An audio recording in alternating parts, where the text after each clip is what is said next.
pessoal, muito bem-vindos. Meu nome é Vinícius Bonisson e hoje a gente vai falar um pouco com os profissionais de saúde e com aquelas pessoas que querem ser profissionais da própria saúde.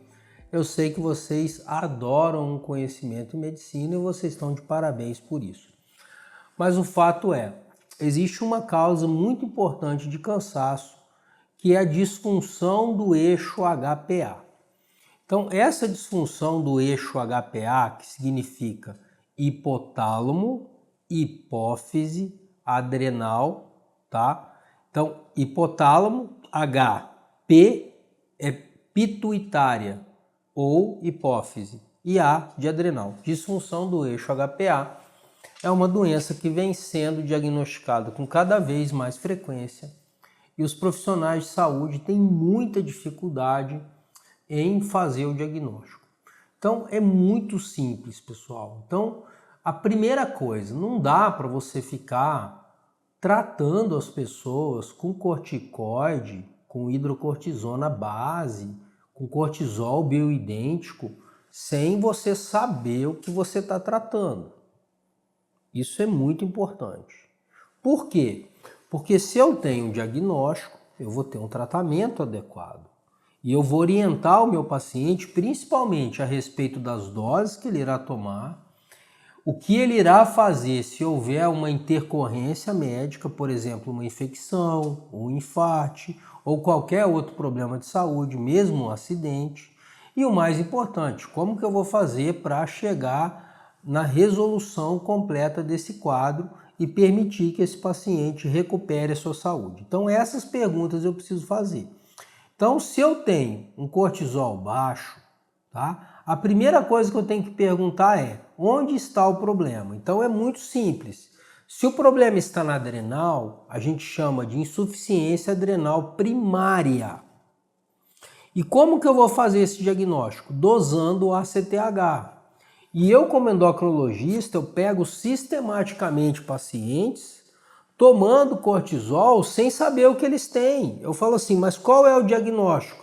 Ah, eu tenho uma fadiga adrenal. Então esse nome, apesar de eu ter muita reverência pelas pessoas que criaram esse nome precisa ser descontinuado porque ele não é um termo técnico.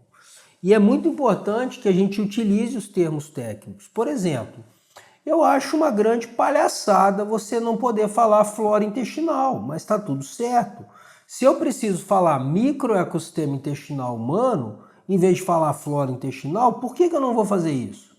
Para que haja uma padronização da linguagem. Ponto final, não tem discussão, não fala mais flora intestinal.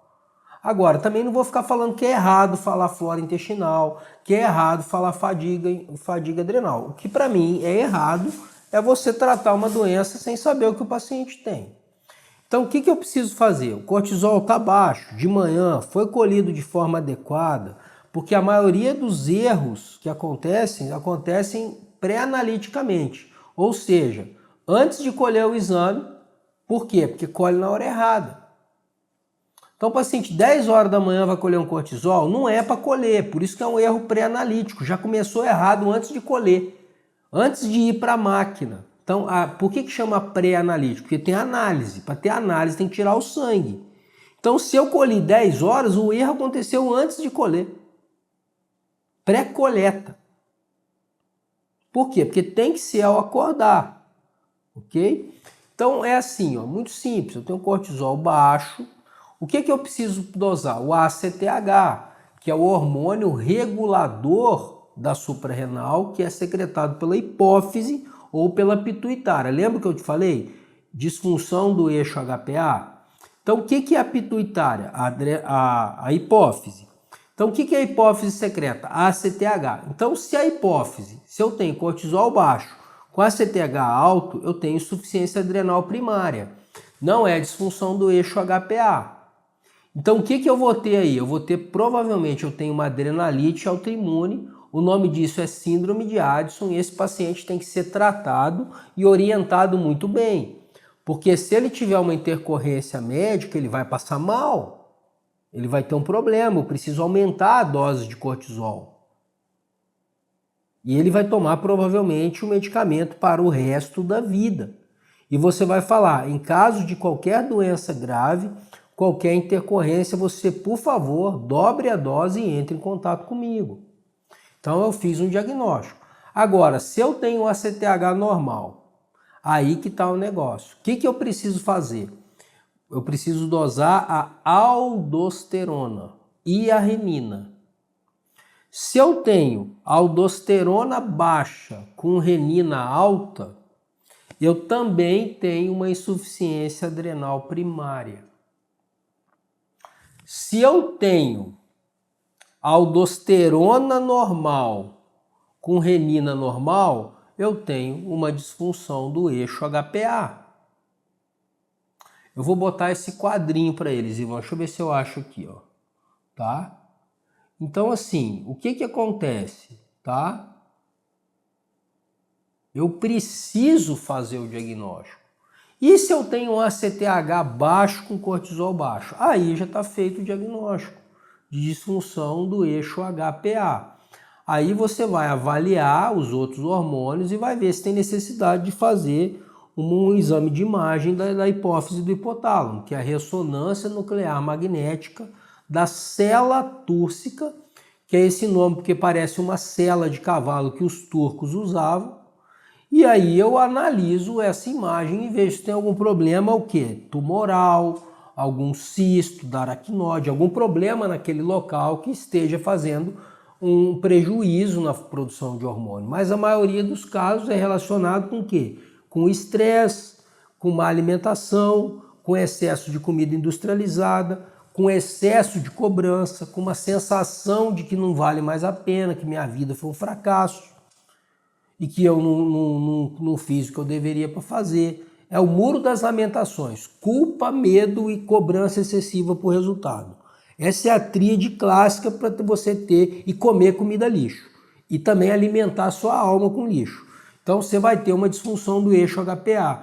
O que a gente vê é assim, cortisol baixo trata. Mas o que você está tratando, meu filho? Então eu vou compartilhar aqui, tá?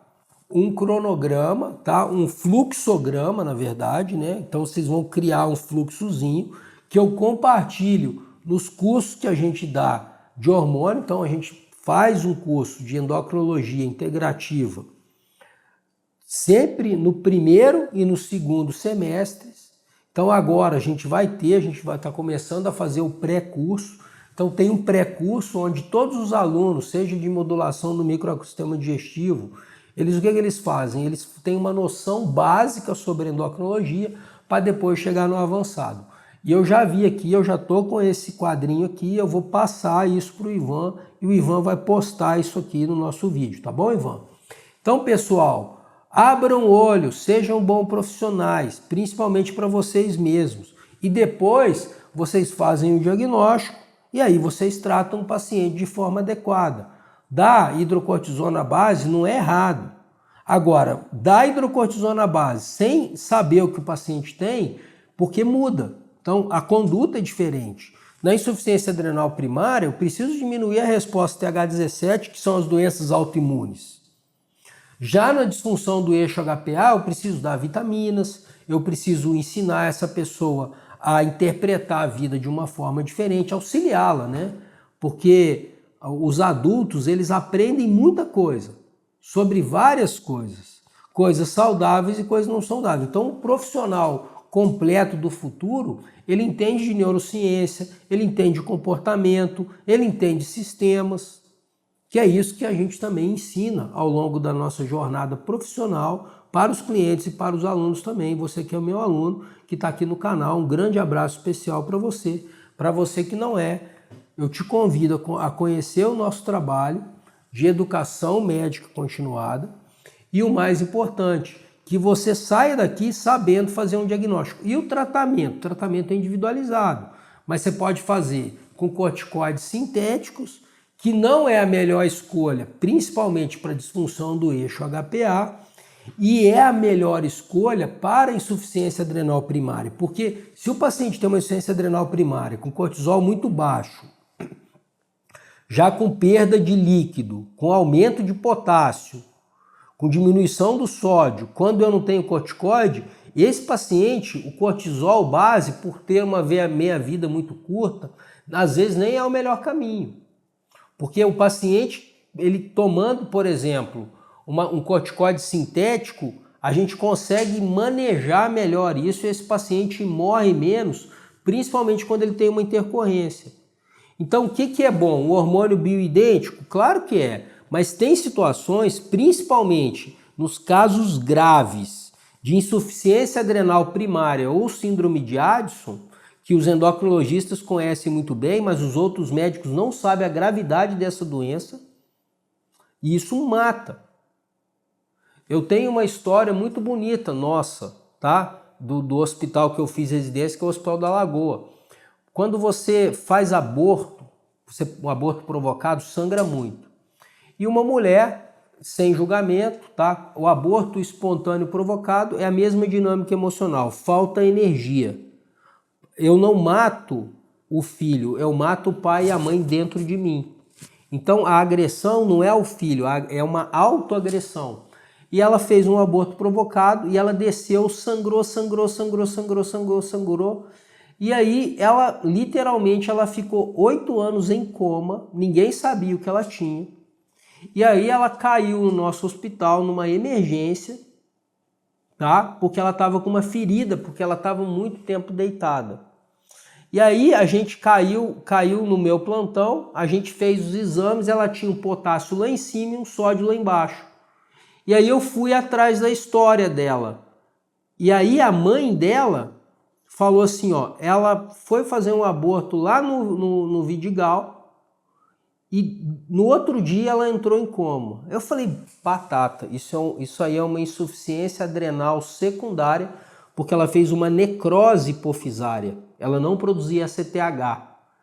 A gente deu cortisol para ela, hidrocortisona na veia, ela acordou, ela tinha mais 3 filhos pequenos, os filhos estavam todos grandes, e ela acordou normal, como se tivesse há 8 anos atrás. Olha a importância que o cortisol tem, não só no metabolismo do sódio, do potássio, na preservação do intravascular, no controle da glicose, por isso que chama glicocorticoide. E aí depois ela escreveu um livro, e foi muito bonito esse livro, mostrando todos esses relatos, a história dela. Então, para vocês verem a importância que é o cortisol no nosso sistema, aí é cortisolfobia. Aí tem, por um lado, aquele médico que ataca outro médico que passou cortisol e não precisa de passar, precisa sim. Se tiver embotado o CAR, então agora até a endocrinologia convencional, da qual eu faço parte, já sabe que existe. Então existe agora o índice CAR, que você faz o cortisol de manhã ao acordar em casa. Acordou, você tem 30 minutos para fazer em casa a saliva. E se você não tiver um pico de cortisol, chama CAR embotado. CAR, Cortisol Awake Release, liberação de cortisol ao acordar. Esse índice CAR, se ele estiver baixo, está associado com fibromialgia, doença autoimune, morte prematura, depressão, suicídio, um monte de dor crônica e um monte de problemas. Então, nós que somos profissionais precisamos olhar para as doenças do século XXI e não ficar só falando que isso existe, que isso não existe, atacando um lado e o outro, um monte de gente brigando. Um querendo falar uma coisa, outro querendo falar outra. Então, um não acha que não existe. O outro acha que tudo é disfunção do eixo HPA. E aí os pacientes ficam sem diagnóstico. E a gente não fala a mesma língua. Então, eu venho com muito prazer e sem nenhum orgulho mesmo, sinceramente, trazer para vocês o que tem de mais novo em relação a esse diagnóstico que está cada vez mais frequente, porque estão pedindo muito, que é pedir o cortisol. Então você pede o cortisol, vem o cortisol baixo, o que você vai fazer? Tá o fluxograma aqui para você. Um abraço e até o próximo vídeo.